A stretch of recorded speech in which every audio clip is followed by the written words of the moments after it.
నమస్తే రమణన్ గారు. నమస్కారం అండి. శనీశ్వరుడు ఇప్పుడు మీన రాశిలో ఉన్నారు. ఆయన అక్కడ ఉండే వల్ల ఆయన అన్ని రాశులకి ఇచ్చే ఫలితాలు ఎలాగుందండి? శనీశ్వరుడు అనగానే ఒక భయం ఉంటుంది అందరిలో. అది ఎందుకని మనకు తెలియదు. కాకపోతే ఏంటంటే భయం అక్కర్లేదు నేను చెప్పేది.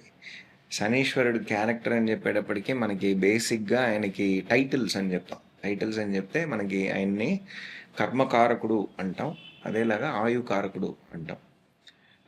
ఈ రెండు టైటిల్స్ మేజర్ టైటిల్స్ ఆయనది. సో మనకి ఆయు లేకుండా ఏమీ లేదు కదా, ప్రాణాలతో ఉంటే కదా అన్ని విషయాలు మనం ఎంజాయ్ చేసేది. సో ఆ ప్రాణానికి మన దగ్గర ఉండడానికి, మన ఆయు ఇంక్రీజ్ అవ్వడానికి ఫస్ట్ ఇంపార్టెంట్ ఫ్యాక్టర్ ఏంటంటే శనీశ్వరుడు.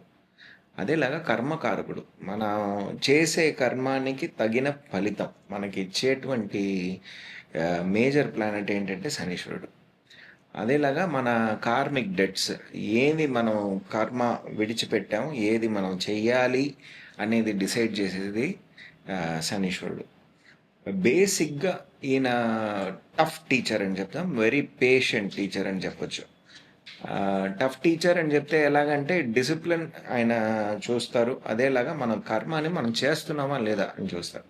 అది చేయలేదంటే మనకి నో ప్రాబ్లం, మళ్ళీ చేయండి మళ్ళీ చేయండి మళ్ళీ చేయండి అని చెప్పి టైం పీరియడ్ ఇస్తూ పోతారు. సో ఈ ఎక్స్టెన్షన్ ఉన్నంత వరకు మనకి ప్రాబ్లమాటిక్గా తెలుస్తూ ఉంటుంది, మనకి పేషెన్స్ పోతుంది, ఆయనకి పోదు. అదేలాగా చూస్తే మనకి మేజర్ పొజిషన్స్, మనకి 7.5 సాటర్న్ వచ్చేటప్పటికి అందరూ 7.5 స్టార్ట్ అయింది అనుకుంటాం. కాకపోతే ఏంటంటే ఈ 7.5 ఇయర్స్లో step by step improvement, progress, change అన్నది మన జీవితంలో వస్తుంది. ఆ చేంజ్ ఆ 7.5 ఇయర్స్ తర్వాత మనం చూస్తే మనకు తెలుస్తుంది, ఆహా మనం ఇక్కడ స్టార్ట్ అయ్యాము, ఇప్పుడేమో ఇంత చేంజెస్ వచ్చాయి మనలో అన్న ఒక పాజిటివ్ విషయం కూడా ఈ శనీశ్వరుడు ఒక పీరియడ్ మనకు చెప్తుంది. అదేలాగా చూస్తే మనకి శనీశ్వరుడు కర్మకారకుడు కాబట్టి అన్ని కర్మాల్లో, శుభకర్మ అయినా అశుభకర్మ అయినా అందులో ఆయన చేయి ఉండాల్సిందే. పెళ్ళి అవ్వడం, పిల్లలు పుట్టడం, అదేలాగా మనకి వాహనాలు కొనడం, ఇల్లు కట్టడం, గృహప్రవేశం చేయడం, అన్నప్రాసనం చేయడం, ఏ కర్మ అయినా అందులో ఆయన చేయి ఉండాల్సిందే. సో మన శుభకర్మ అప్పుడు శనీశ్వరుడు వచ్చేసారా అని చెప్తే అది తప్పు, ఆయన ఉంటేనే అది సక్సెస్ఫుల్గా ఉంటుంది. సో ఇదంతా మనకి మేజర్గా మనకి శనీశ్వరుడితో పాటు మనకి వచ్చేటువంటి పాజిటివ్ విషయాలు, ఇది మనం చూసుకోవాలి. సో భయపడక్కర్లేదు. ఈ 2026 వృషభ రాశి వాళ్ళకి ఎలాగుండబోతుంది?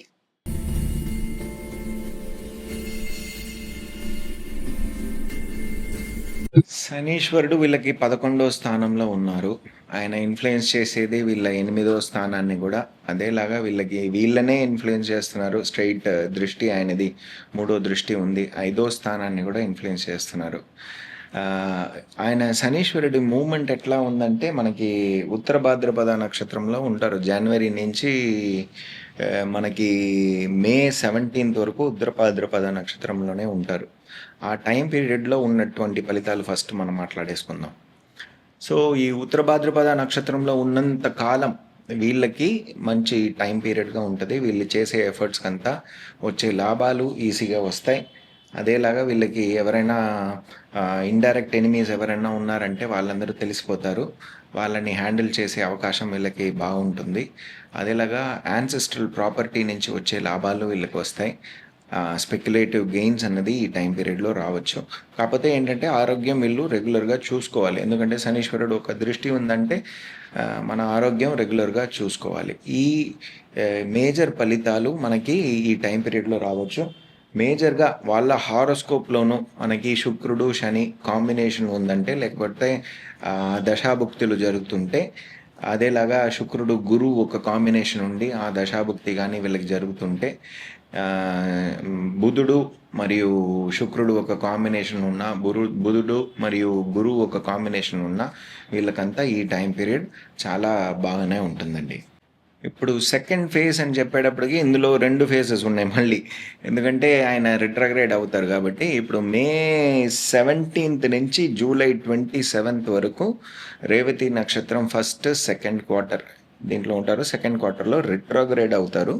జూలై 27th, ఆగస్ట్ 20th వరకు రేవతిలోనే ఉంటారు.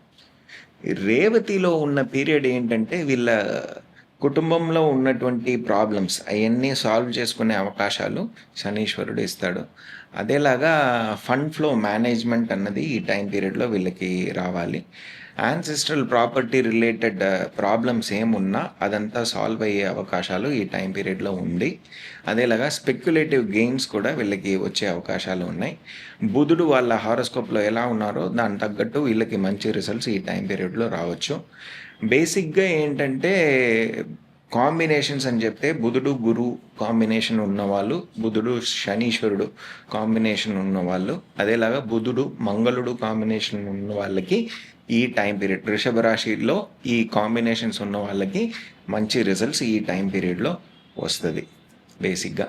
అదేలాగా రిట్రాగ్రేడ్ అయ్యే కాలం మనకి జూలై 27 నుంచి ఆగస్ట్ 20 వరకు ఉన్న టైం పీరియడ్లో కొద్దిగా చేసిన పనుల్ని మళ్ళీ రిపీట్ చేయాల్సిన అవసరాలు వీళ్ళకి రావచ్చు.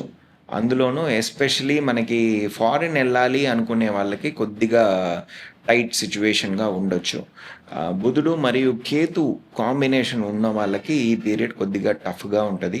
ప్రెగ్నెన్సీ రిపోర్ట్స్ కొద్దిగా జాగ్రత్తగా చూసుకోవాలి ఈ టైం పీరియడ్లో. రేవతి నక్షత్రంలో ఎస్పెషలీ రిట్రాగ్రేడ్ అయ్యే కాలంలో కొద్దిగా అది కూడా మనం చూసుకోవాలి. ఏదైనా ప్రాబ్లం ఉంటే మనం సరి చేసుకోవాలి ఈ టైం పీరియడ్లో. ఇది మేజర్గా మనకి వృషభ రాశికి వచ్చే ఫలితాలు. ఫస్ట్ ఫేజ్లో ఏంటంటే వీళ్ళ శనీశ్వరుడు ఇన్ఫ్లుయెన్స్ చేసేది వీళ్ళ 10వ స్థానమైన కుంభాన్ని కూడా ఇన్ఫ్లుయెన్స్ చేస్తారు. కాబట్టి ఆ టైం పీరియడ్లో చాలా బిజినెస్ ఎక్స్పాన్షన్ ఓరియంటెడ్ స్టెప్స్ వీళ్ళు తీసుకుంటారు. కాకపోతే ఆ టైం పీరియడ్లో గురువు యొక్క దృష్టి ఉంది, మంచిగానే ఉంది, అయినా జాగ్రత్తగా ఉండాలి. ఎందుకంటే అక్కడ రాహు ఉన్నారు, తన సారంలో ఉంటారు. కాబట్టి కొద్దిగా జాగ్రత్త పడి వీళ్ళు స్టెప్స్ తీసుకుంటే బాగుంటుంది. సెకండ్ ఫేజ్కి వచ్చేటప్పటికి మనకి మేజర్గా రేవతి నక్షత్రానికి వచ్చే సమయానికల్లా వీళ్ళకి ఏంటంటే గురువు ఒక దృష్టి కూడా శనీశ్వరుడు మీద ఉంటుంది. కాబట్టి చేసే విషయాలన్నీ ప్రోగ్రెసివ్గా పాజిటివ్గా చేసే విషయాలన్నీ పాజిటివ్గా వచ్చే రిజల్ట్స్ అన్నది మనం ఎక్స్పెక్ట్ చేయవచ్చు. లాభాలు కరెక్ట్గా వీళ్ళకి ఆ టైం పీరియడ్లో రావచ్చు. వీళ్ళ ఇంట్లో ఉన్న పెద్దల ఆరోగ్యం అంతా బెటర్ అయిపోతుంది. కులదైవ అనుగ్రహం అన్నది ఈ టైం పీరియడ్లో వీళ్ళకి 100% వస్తుంది. రిట్రాగ్రేడ్ అయ్యే టైం మాత్రం వీళ్ళు ఎక్స్ట్రా జాగ్రత్తగా ఉండాలి. ఎందుకంటే లాస్ట్ పార్ట్ ఆఫ్ రిట్రాగ్రేడ్ అన్నది ఉత్తర భాద్రపద నక్షత్రంలోనే వస్తుంది. కాబట్టి కొద్దిగా అతి జాగ్రత్తగా ఉండాలి. ఎస్పెషలీ పెళ్లి కోసం చూస్తున్న వాళ్ళు, పార్ట్నర్షిప్ కోసం చూస్తున్న వాళ్ళు ఆ టైం పీరియడ్ వీళ్ళు జాగ్రత్తగా చూసుకోవాలి. అది మనకి అక్టోబర్ 4 వరకు ఉంది. ఆగస్ట్ 20 నుంచి అక్టోబర్ 4 వరకు ఉన్న పీరియడ్ పార్ట్నర్షిప్ కోసం చూసుకున్న వాళ్ళు అతి జాగ్రత్తగా ఉండాలి. డిసెంబర్ 11 నుంచి వక్ర నివృత్తి అయిపోతారు. వక్ర నివృత్తి అయ్యేటప్పుడు ఇదే ఫ్లోలో మనకి మంచి రిజల్ట్స్ ఇస్తూ ఉంటారు శనీశ్వరుడు. ఈ రాశి వాళ్ళకి పరిహారం చెప్పండి. ఇప్పుడు నివర్తి అని చెప్తే వీళ్ళ పెయిన్ పాయింట్స్ మనం చూసుకుందాం. ఫస్ట్ వీళ్ళకి 11వ స్థానంలో ఉన్నారు. లాభాలు వీళ్ళకి తగ్గినట్టు రావట్లేదు అన్న వాళ్ళు మెయిన్గా చేయాల్సింది ఏంటంటే వీళ్ళు అన్నదానాలు చేయాలి. అది గురువారం రోజున, శనివారం రోజున, ఈ 2 రోజులు వీళ్ళు అన్నదానాలు చేస్తూ ఉంటే మంచిది. సప్తమి రోజున వీళ్ళు అన్నదానం చేస్తే ఇంకా మంచిది. అదేలాగా వీళ్ళు పౌర్ణమి రోజున కూడా అన్నదానాలు చేస్తే వీళ్ళకి మంచి రిజల్ట్స్ వస్తుంది. అదేలాగా ఇప్పుడు పుత్ర ప్రాప్తి కోసం చూస్తున్నారు, యాన్సిస్ట్రల్ ప్రాపర్టీ రావట్లేదు, అటువంటి విషయాలకి చూస్తున్న వాళ్ళు మేజర్గా వీళ్ళు కృష్ణుడు ఒక ఆరాధన వీళ్ళు చేస్తూ ఉండాలి. అది బుధవారం రోజున, శనివారం రోజున చేసుకోవాలి. చతుర్థి రోజున చేయొచ్చు, అదేలాగా సప్తమి రోజున చేయొచ్చు. వీళ్ళకి మంచి రిజల్ట్స్ వస్తాయి. అదేలాగా లేకపోతే పౌర్ణమి రోజున కూడా వీళ్ళు చేయొచ్చు. ఇవన్నీ వీళ్ళకి మంచి రిజల్ట్స్ వస్తాయి. ప్రెగ్నెన్సీ కోసం చూస్తున్నారు, ఆ విషయాలు వీళ్ళకి లాభకరంగా రావట్లేదు, లేకపోతే ఏదైనా యాన్సిస్ట్రల్ ప్రాపర్టీ ఇష్యూస్ ఉన్నాయి, పార్ట్నర్ దగ్గర నుంచి మనకి డబ్బులు రావట్లేదు, ఇటువంటి విషయాలు వీళ్ళకి ప్రాబ్లంగా ఉంది అంటే వీళ్ళు చేసుకోవాల్సింది ఏంటంటే కోదండ రాముడు ఒక ఆరాధన వీళ్ళు రెగ్యులర్గా చేయాలి. ఆయన గుడికి వెళ్ళి రావడం, ఎస్పెషలీ గురువారం రోజున వెళ్ళి రావడం, శనివారం రోజున వెళ్ళి రావడం. ఎప్పుడల్లా మనకి గురువు ఒక నక్షత్రం వస్తుందో, పునర్వసు నక్షత్రం, విశాఖ నక్షత్రం, అదేలాగా పూర్వ పృష్ఠపద నక్షత్రాలు వచ్చేటప్పుడు వెళ్ళి రావడం వీళ్ళకి మంచి రిజల్ట్స్ ఇస్తుందండి. Thank you.